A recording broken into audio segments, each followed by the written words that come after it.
Ka-Express. Isang positibong ulat ang kumalat mula sa kampo ng Gilas, Pilipinas matapos kumpirmahin ni Coach Tim Cone na sobrang pinalakas ang pambansang koponan ng dalawang key additions, sina Quentin Millora-Brown at ang pure scorer na si Juan Gomez del Llano.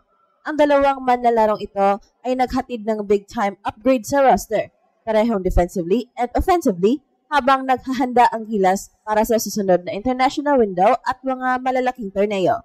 The future is bright. At tila ang matagal na inaasam ng Gilas continuity ay tuluyan ang nabuo sa ilalim ng bagong sistema. Ang impact ni Millora-Brown ay agad naramdaman sa training camp. Si QMB ay ready to take Asia by storm, lalo na sa depensa. Nagbigay siya ng needed athleticism and versatility sa frontcourt na magiging kritikal na depensa laban sa mga matatangkad at mabibigat na big men ng rehiyon. Ang kanyang kakayahang mag-switch sa mga guard at protektahan ang rim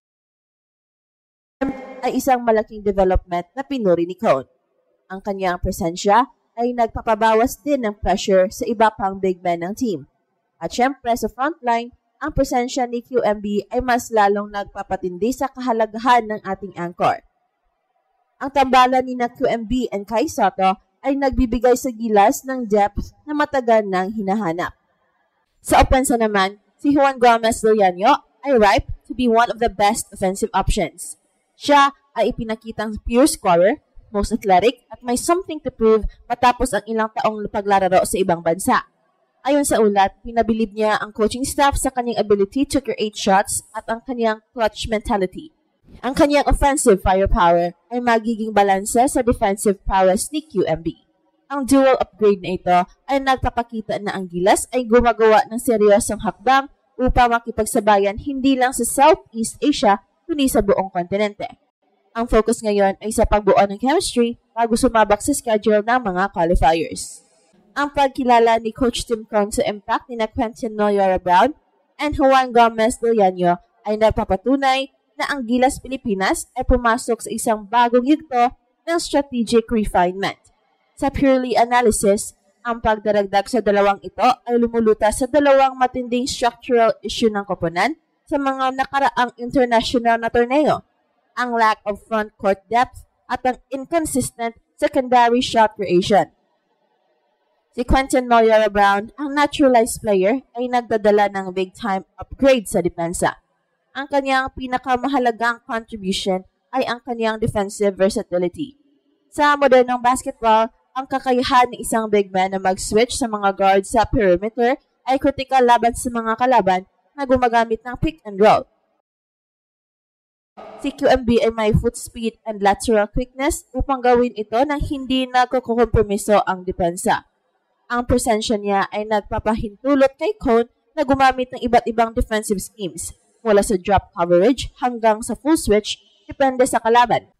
Ang analysis ay nagpapakita na sa tuwing nasa frontcourt si QMB kasama ang ating anchor na si Kai Sotto, ang Gilas Pilipinas ay nagiging elite shot blocking at rebounding team. Ang rebounding prowess ni QMB sa particular ay nagbibigay ng security sa Gilas upang limitahan ang second chance points ng mga kalaban, isang factor na madalas na nagpapahirap sa atin sa international level. Sa kabilang dako, ang offensive upgrade ay nanggagaling kay Juan Gomez del Llano. Si SGGL ay kinikilalang pure scorer and most athletic sa kanyang position. Ang pure analysis ng kanyang laro ay nagpapakita na kaya niyang magiging primary ball handler and shot creator sa second unit o maging sidekick sa starting five. Ang clutch scoring na dala niya ay isang relief para sa Gilas dahil mababawasan nito ang offensive burden na nakaatang sa mga veteran players.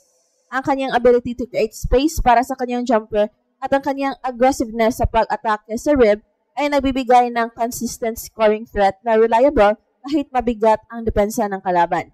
Ang pagiging athletic niya ay nagpapahintulot din sa up-tempo transition game na isang paboritong strategic tool ni Coach Tim Cone. Ang dual upgrade na ito ay nagpapakita na ang Gilas continuity ay in place at nagiging mas formidable ang player pool ng bansa. Ang strategic implications ay tumuturo sa isang mas balanced and versatile na koponan na handang sumabak sa Asia by storm. Ang pagpasok ni Quentin Millora-Brown and Juan Gomez del Llano ay hindi lamang nagbigay ng upgrade sa talent level. Binigyan din ito si Coach Tim Cone ng mas maraming option para sa role allocation and rotation management. Ang paghahanap sa tamang chemistry ay ang sentro ng kasalukuyang training camp. At ang update mula sa staff ay nagpapakita na mabilis na nag-a-adjust ang dalawang key addition. Para kay QMB, ang kanyang role ay malinaw, maging defensive enforcer and rebounding specialist habang on the floor siya. Ang kanyang kakayahang maging versatile ay nangangahulugan na maaari siyang gamitin ni Cone bilang starting power forward o kaya naman ay reserve center para magbigay ng rest sa ating main anchor. Ang synergy niya sa Gilas ang magiging susi. Kapag on-court silang dalawa ni Kai Sotto, magiging formidable ang rim protection ng Gilas. Si Kai Sotto ay makakapag-focus ng mas madali sa opensa dahil alam niyang may capable defender sa tabi niya. Sa kabilang banda, kapag si Kai Sotto ay on the bench, si QMB ang magiging primary center na nagpapanatili ng defensive intensity ng koponan. Para naman kay Juan Gomez del Llano, ang kanyang role ay maging instant offense and secondary playmaker. Dahil siya ay ripe to be one of the best offensive options at isang pure scorer, ang kanyang skillset ay magagamit para atakehin ang mga second unit defense ng kalaban. Ang continuity ay makikita sa kung paano siya maglalaro kasama ang mga veteran guard tulad ni Scottie Thompson at Kiefer Ravena. Si Juan Gomez del Llano ay may something to prove at ang kanyang drive and athleticism ay nagbibigay ng bagong pacing sa transition game ng Gilas. Ang positive feedback ni Coach Cone ay nagpapakita na ang dalawang player na ito ay handang isakripisyo ang kanilang individual spotlight para sa tagumpay ng team. The future is bright para sa Gilas. Dahil sa wakas ay meron na silang balanced roster. May elite defender sa frontcourt at may explosive scorer sa backcourt.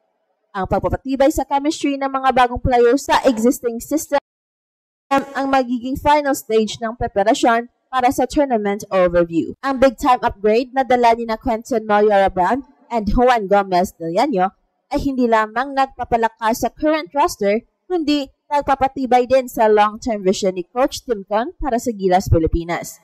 Ang defensive versatility ni QMB at ang pure scoring ni Juan Gomez del Llano ay nagbibigay ng strategic flexibility na matagal nang kailangan upang matalo ang mga elite team sa Asia.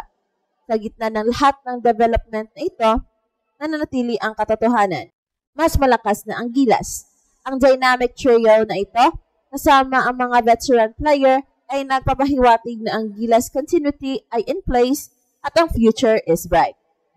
At ito ang Express Info kung saan bawat kwento ginulat ang mundo. And don't forget to like and subscribe.